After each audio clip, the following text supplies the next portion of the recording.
Bismillahirrahmanirrahim.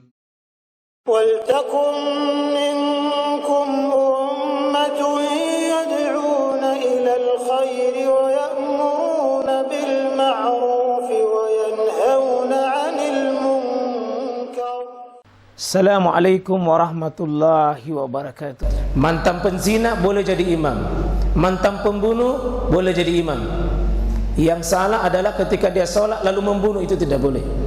Tapi mantan pembunuh, mantan penzina itu sah salatnya. Ya, sah salatnya orang fasik, tapi itu sah salatnya. Ya. Kemudian mukim bermakmum kepada musafir boleh Pak ya? Jadi orang setempat tinggal di setempat, imamnya itu musafir boleh. Jadi kalau ada imam tak itu musafir boleh, karena Nabi sallallahu alaihi wasallam itu ketika Nabi sallallahu alaihi wasallam itu safar, beliau jadi imam. Ini disebutkan dalam hadis ini. Ya. Dan selama Nabi itu sallallahu alaihi wasallam pernah beliau musafir 18 hari di sini, itu beliau jadi imam. Dalam perjalanan ketika beliau di Mekah beliau jadi imam, tetap beliau 2 rakaat. Ya, selama 18 hari. Ya, selama 18 hari beliau melakukan perjalanan, tetap beliau menjadi musafir dan beliau jadi imam. Makmumnya orang setempat. Berarti boleh musafir itu imam, boleh musafir jadi imam. Kita pada umumnya kan orang setempat jadi imam, itu boleh. Musafir juga bisa. Nah, demikian ini juga sebaliknya, imamnya orang mukim atas musafir juga. Jadi orang setempat yang jadi imam, maka makmumnya itu musafir. Cuma dengan catatan, kalau orang mukim jadi imam, musafir ikut sama imamnya, lengkapi sempurna. Aslinya kita dua duhur, 2 asar, 3 maghrib, 2 isya. Tapi kalau ikut sama imam setempat, ikut sempurna. Ikut sempurna itu aslinya. Nah, kalau imamnya musafir boleh dia 2, maka makmumnya yang lengkapi dan sempurnakan. Ya, jadi kalau imamnya cuma 2, salat duhur 2 rakaat, ketika dia sudah beri salam, maka makmumnya yang berdiri tambah 2 rakaat.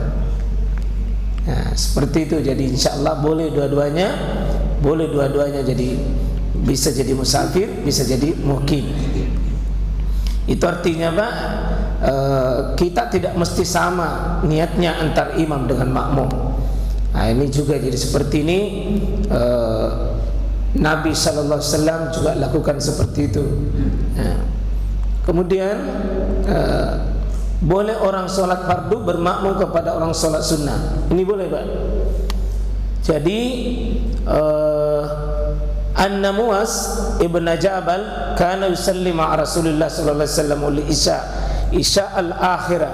Kalau isya al-akhirah itu Pak salat isya betulan. Karena salat malam itu namanya isya. Maghrib itu namanya isya al-awal. Isya awal itu namanya maghrib. Kalau isya terakhir, karena isya itu artinya malam. Jadi kalau malam ini namanya isya. Jadi kalau isya akhirah ada awal, itu berarti maghrib itu awal, akhirnya isya betulan nih yang kita sebut misalnya ini. Kalau maghrib itu kan, maghrib itu dari kata garaba yaghrib, maghrib tempatnya itu tenggelam sebelah timur, ya sebelah barat itu ya. Jadi ketika tenggelam matahari maka disebut maghrib. Ya, kalau tempat sebelah timur namanya masyrik. Ya. Nah, itu sehingga disebut itu syuruk, isyraq, ya, syuruk. Nah, di sini bahwa An-Nawas ibn Jabal kana yusalli ma'a Rasulullah sallallahu alaihi wasallam al-isya'a akhirah. Ini Muaz, sahabat Nabi, ulamanya para sahabat, ulamanya ulama di kalangan para sahabat. Ini Muaz. Jadi Muaz itu Pak paling paham tentang perkara haram dan halal itu. Muaz itu ulamanya ulama, ikut salat isya bersama Nabi, ikut. Jadi dia salat isya bersama Nabi berarti wajib, dia wajib. Summa kemudian yarju ila qaumihi, ya, kemudian dia pulang ke kaumnya, ya, fayusalli bihim, dia ikut ke kampungnya Muaz itu, katakanlah di sini tinggal, maaf di sini sholat isya bersama Nabi di kota misalnya, lalu dia pergi ke Antang, dia pergi ke Goa, di sana dia sholat isya, sholat maghribnya sama Nabi, berarti dia pulang di sana itu, maaf ya, dia sholat isya di sini sama Nabi, tapi dipulang ditunggu di sana sama jamaahnya, dia mengimami lagi di sana, berarti 2 kali dia sholat isya, 2 kali dia sholat isya. Sholat isya pertama itu wajib, ya, kemudian dia pulang di rumahnya itu sunnah, dan dia jadi imam, dia sana imam isya itu sunnah bagi dia karena sudah wajibnya sini gugur. Terus dia jadi imam, berarti imamnya sholat sunnah, makmumnya sholat wajib.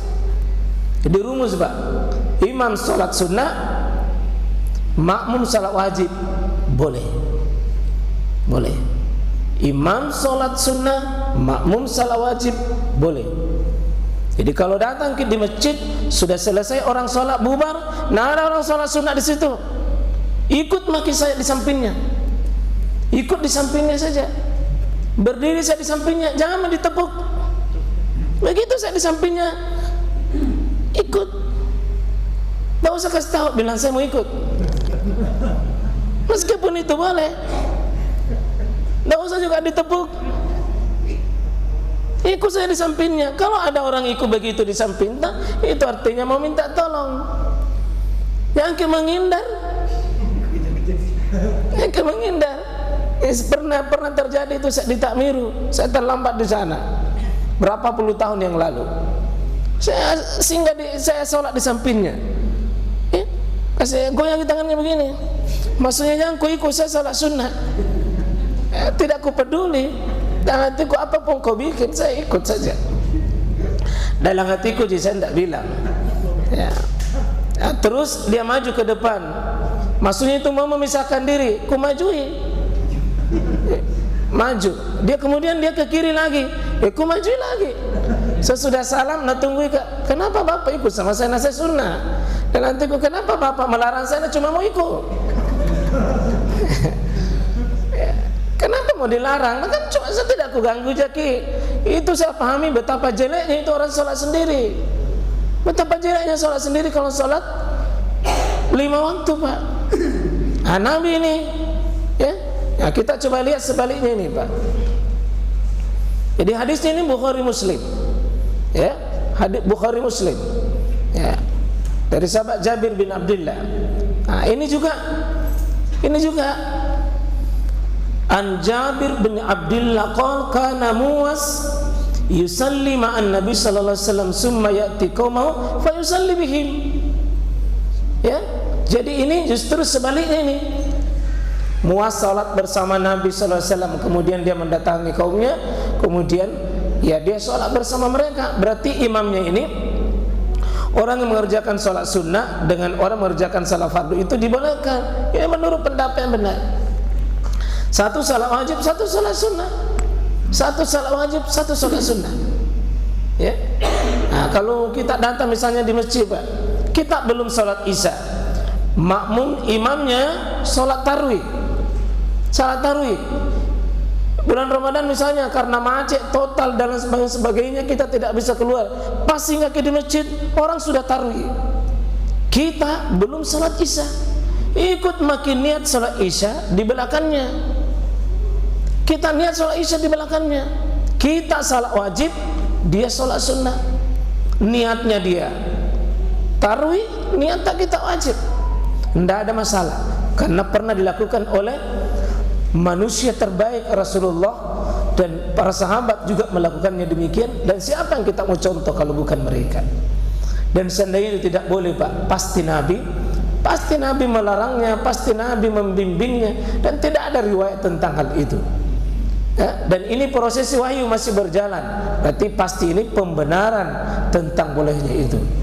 Jadi kalau suatu saat kita datang di masjid, nah seperti itu keadaannya. Jadi orang salat wajib kita belum, ikut saja, ya. Dia meskipun sunnah dia lakukan, ikut saja, tidak ada masalah. Atau sebaliknya, imamnya salat wajib, makmumnya salat sunnah, boleh itu insyaallah.